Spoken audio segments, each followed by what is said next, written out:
রহমান আসবেন এবং এখানে মানুষের ঢল নেমেছে। এখানে কোরআনের তাফসির হচ্ছে, মানুষ কোরআনের কথা শোনার জন্য, ইসলামকে ভালোবাসার জন্য, আলেম ওলামাকে ভালোবাসার জন্য মানুষের যে বিপুল জনসমাগম হয়েছে, মানুষ বিপুলভাবে যে এখানে অংশগ্রহণ করছে, এ থেকে বোঝা যায় যে মানুষ ইসলামকে, আলেম ওলামাকে, কোরআনকে কত ভালোবাসে।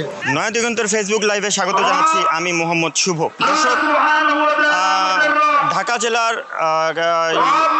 নবগঞ্জ উপজেলার বারুয়াখালী ইউনিয়নে আজকে কিন্তু তাফসিরুল কোরআন মাহফিলে বক্তব্য রাখবেন ডক্টর মিজানুর রহমান আজহারি। বাংলাদেশের সব থেকে জনপ্রিয় ইসলামিক বক্তা জনাব মিজানুর রহমান আজহারি কিন্তু আজকে এখানে বক্তব্য রাখবেন। সেই সূত্র ধরেই কিন্তু এখানে সকাল থেকেই লাখ লাখ মানুষের কিন্তু সমাগম ঘটেছে। হুজুরের মাহফিল ইউটিউবে দেখি, অনেক ভালো লাগে, স্বচক্ষে দেখবো, এই কারণে আমি শুধু ঢাকা থেকে এখানে চলে আসছি।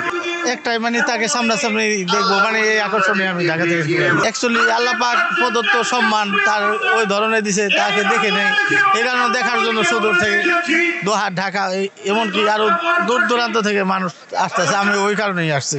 যুবকরা তার আইডল মানে কারণ হচ্ছে যে তার ভিতরে এমন কিছু গুণ আছে যেটা সবার মধ্যে নাই। যেমন মনে করেন, যেমন তার বয়ানগুলো শুনতে পারলে তারা আমল করতে পারে। অনেক মানুষ যেমন জেনারেল পাস যারা, তারা বুঝতে পারে তার বয়ানগুলা, বিভিন্ন ভাষায় বয়ান করে।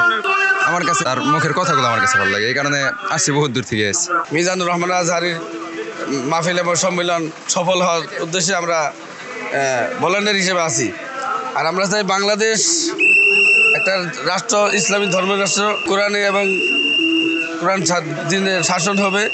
বাংলাদেশ জামাত ইসলামের মাধ্যমে আমরা চাই কোরআনের রাষ্ট্র চলবে ইনশাল্লাহ। আর আল্লাহ ছাড় দেয়, ছেড়ে দেয় না। এমন এক সময় ছিল আমরা কিছু আলেম ভিতরে ছিল, আমরা বাইরে থেকেও কথা বলতে পারি নাই, আল্লাহ তাআলা এই সুযোগ করে দিয়েছেন। তার কাছে রব্বুল আলমীর কাছে লাখো কোটি শুকর, আলহামদুলিল্লাহ। আল্লাহ তাআলা মিজানুর রহমান ভাইকে বাংলাদেশে ফিরেছেন, আল্লাহর কাছে শুকরিয়া।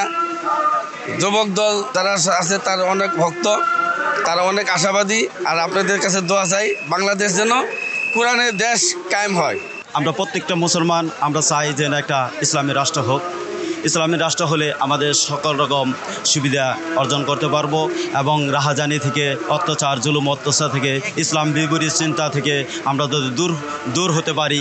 এই জন্য আমাদের ঐক্যভাবে আমরা যারাই মুসলমান আছি তাদের উচিত, প্রত্যেকটা মুসলমানের উচিত যে ইসলামী সমাজ ব্যবস্থা কায়েম করতে চাই। রহমান আসবেন এবং এখানে মানুষের ঢল নেমেছে। এখানে কোরআনের তাফসির হচ্ছে, মানুষ কোরআনের কথা শোনার জন্য, ইসলামকে ভালোবাসার জন্য, আলেম ওলামাকে ভালোবাসার জন্য মানুষের যে বিপুল জনসমাগম হয়েছে, মানুষ বিপুলভাবে যে এখানে অংশগ্রহণ করছে, এ থেকে বোঝা যায় যে মানুষ ইসলামকে, আলেম ওলামাকে, কোরআনকে কত ভালোবাসে।